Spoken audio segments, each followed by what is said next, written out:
Olá, meus amores, saudade de todos vocês. Hoje, tia Lenice, professora do Integral, vai explicar para vocês a primeira aula do PET 2, leitura e produção textual. Vamos estudar gênero textual, que é história em quadrinhos. A história em quadrinhos é uma narrativa que combina texto e imagens. As histórias em quadrinhos são feitas em pequenos quadros e diálogos que transmitem informações como alerta às pessoas. As ilustrações são os balões, como vocês estão vendo aqui, ó. São feitas através de balões. Que temos diálogo e temos o diálogo entre as pessoas.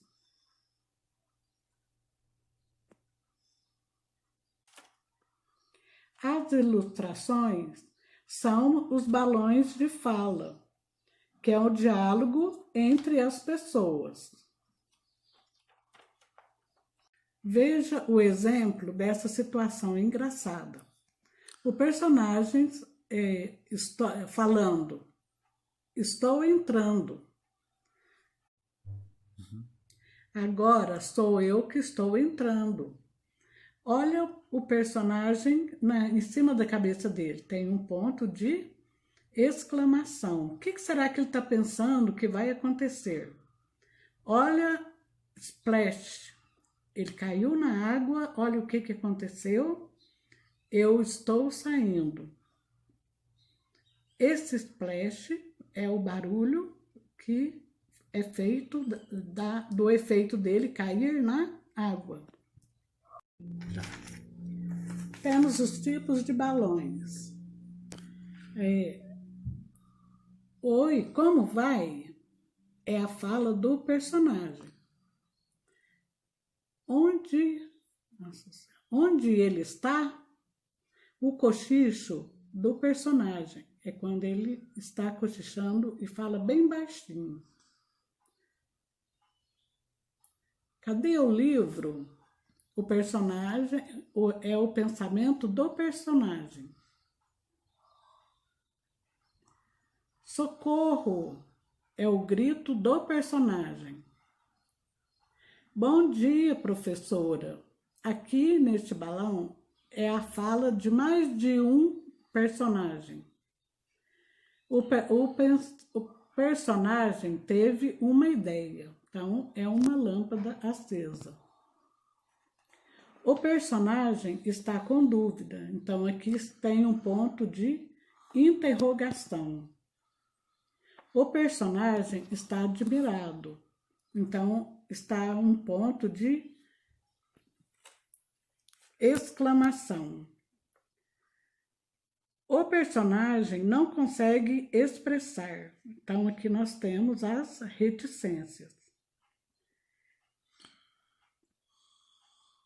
Ai, aí está doendo. O personagem está choroso e triste. O personagem está cantando. Tem as notas musicais. O personagem está zangado, então está tudo escuro, porque ele está bravo. Temos também as tirinhas. As tirinhas são feitas da mesma forma da história em quadrinhos.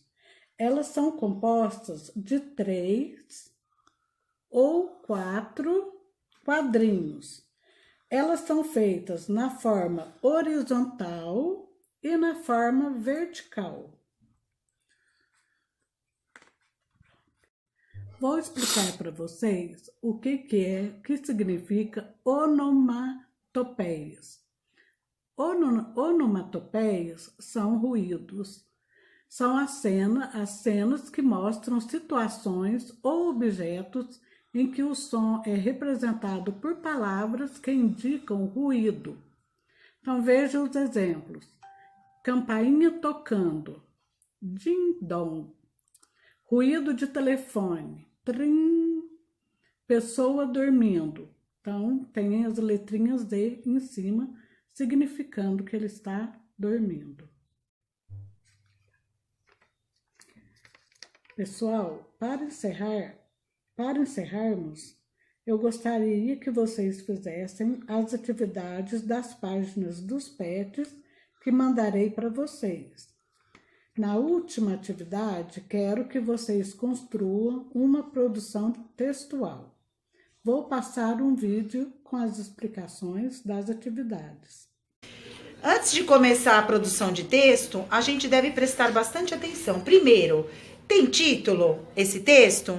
Se não tiver, então a gente tem que dar, né? E aí, lembrando que o título sempre tem que vir com a inicial na letra maiúscula. E aí a gente tem que prestar atenção também. Tem personagens? Quais são? Nosso texto vai ter que falar sobre esses personagens. Se não, a gente tem que dar nomes e dizer quem são, né? Então, por exemplo, o Bruno, irmão da minha melhor amiga, exemplo. Ver qual é o lugar onde isso acontece. É num parque? É na casa? Então, é para você se organizar o que tem numa casa, o que tem num parque, né? Quarto e principal, tem que identificar o problema dessa redação. Então, por exemplo, a Magali ganhou um cachorrinho. Mas ela não pode ficar com esse cachorrinho. Então, esse é o problema. Como ela vai resolver esse problema? Então, a gente tem que achar como vai resolver, né? Uma solução. E, no final, usar a criatividade. Bom, na produção de texto, o tema, que é o título, tem que estar de acordo com o desenho, se só tiver um desenho, com um texto inicial, se estiver falando só sobre o texto, com os desenhos e quadrinhos, então quadrinho 1, quadrinho 2, quadrinho 3, com tal que cada quadrinho, etapa por etapa, fala, e outros, tá? No começo, então, como a gente organiza para poder fazer um texto? O começo a gente pode usar, era uma vez, um certo dia, era um domingo de sol. No meio, quando a gente estiver falando sobre o assunto do texto, algumas palavrinhas que ajudam a construir o texto. No meio, de repente, então, quando, neste momento, lá, alguém, algum, também, mas, né, já. E no final, finalmente, a gente pode escrever. E no final, então quando a gente for construir um texto, tem 3 grandes bloquinhos, né, parágrafos. O começo, o meio e o fim. Lembrando, e que é importante não esquecer, que tem que se ter parágrafos, tem que dar lá o espacinho. A letra maiúscula se usa no início das frases e para os nomes. As pontuações para perguntas é o ponto de interrogação. A afirmativa ou negativa é o ponto. A exclamação é um tracinho e um ponto. E para falas, a gente usa o travessão. Exemplo, e ele respondeu, 2 pontos. Que dia lindo! É uma exclamação. Então, eu coloquei essa pontuação. Tá bom, pessoal? Espero que vocês tenham uma boa construção aí de texto. E até o próximo vídeo. Beijo!